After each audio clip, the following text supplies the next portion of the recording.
Ponte nas Ondas nace no ano 95 en Salvaterra de Miño co gallo da inauguración dunha ponte física que se fixo entre Salvaterra e Monsáu. Entón, a un grupo de profesores e de profesoras galegos e portugueses ocorriusenos que ao mesmo tempo que estaba inaugurando a ponte física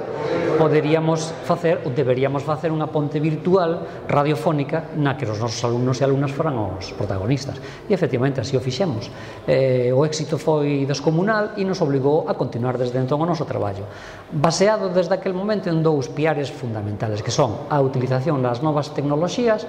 e a utilización, a divulgación entre os nosos alumnos e alumnas do patrimonio común e material galego-portugués.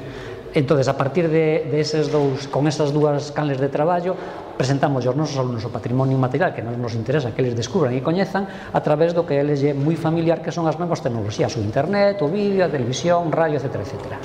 A partir de entonces empezamos a traballar e o que foron no primeiro ano 15 centros convertironse ao largo do ano en máis de 60 centros, que é o que van a participar en esta ocasión centros galegos, portugueses e sudamericanos. A experiencia de Ponte nas Ondas evolucionou, digamos, co tempo e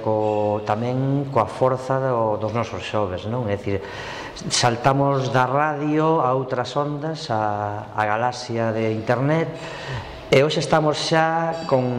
emitindo imaxe de televisión, co cal, é dicir, Ponte nas Ondas fíxose visible de alguna forma tamén tecnolóxicamente, pero ao mesmo tempo tamén se fixo visible na sociedade, porque creo que o noso traballo co patrimonio inmaterial galego-portugués pois que tamén permitiu que a sociedade galega e portuguesa tomase conciencia dese patrimonio común compartido entre galegos e portugueses. Nun principio era puramente artesanal, é dicir, montábamos unha radio cos equipamentos que tiñamos nas escolas na Casa de Cultura de Salvaterra, o Concello de Salvaterra nos cedía unha habitación e ali montábamos unha antena no tellado, subíndonos nós mesmos ao tellado para facer un enlace radiofónico da emisora de Salvaterra con unha emisora comercial de Monsáu que sí que nos cedía a súa programación. Este ano centrámonos na identidade do territorio, posto que a reflexión que fixemos sobre todo o patrimonio cultural da Eurorrexión xa contemplaba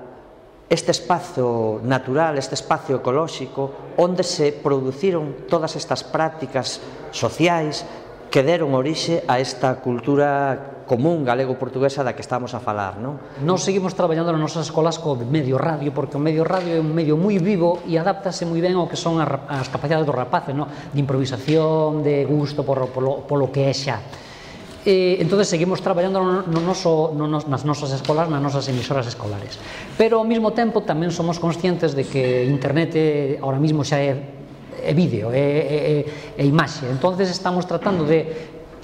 equilibrar as dúas cousas e seguir traballando nas nosas escolas en medio radio e ao mesmo tempo reconvertir eso ao medio televisión, que é o que nos vai dar máxima potencia este ano. Convocamos un certame audiovisual porque pensamos que o territorio ten que visualizarse, non? E pensamos que o vídeo é unha ferramenta boa que os nosos xoves poden manexar, e de aí que queremos convidar a calquera persoa da Eurorrexión a que conte o lugar onde vive. Queremos crear un mapa audiovisual da Eurorrexión na que, a través desas xanelas, pois saian á luz esas diferentes partes do territorio que van conformando todo o mapa da Eurorrexión, que é o cartaz de Ponte nas Ondas este ano. Por iso queremos que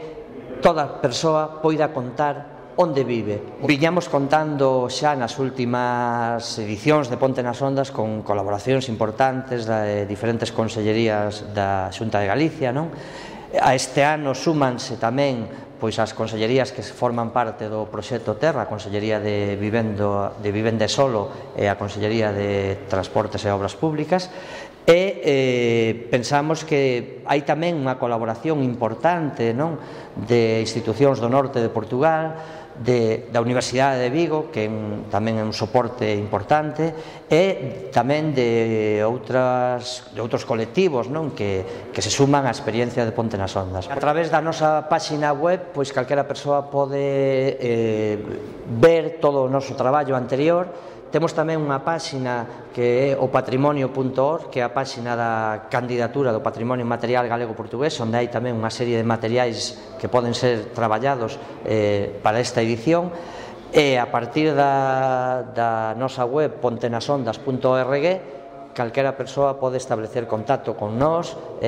pode informarse das bases do certame Conta onde vives, da forma de participar o día 6, porque lembramos que é unha participación aberta, é dicir, unha emisión en directo, polo tanto, o día 6 de xuño van a poder participar pois todas as persoas que queiran na programación de Ponte nas Ondas, non?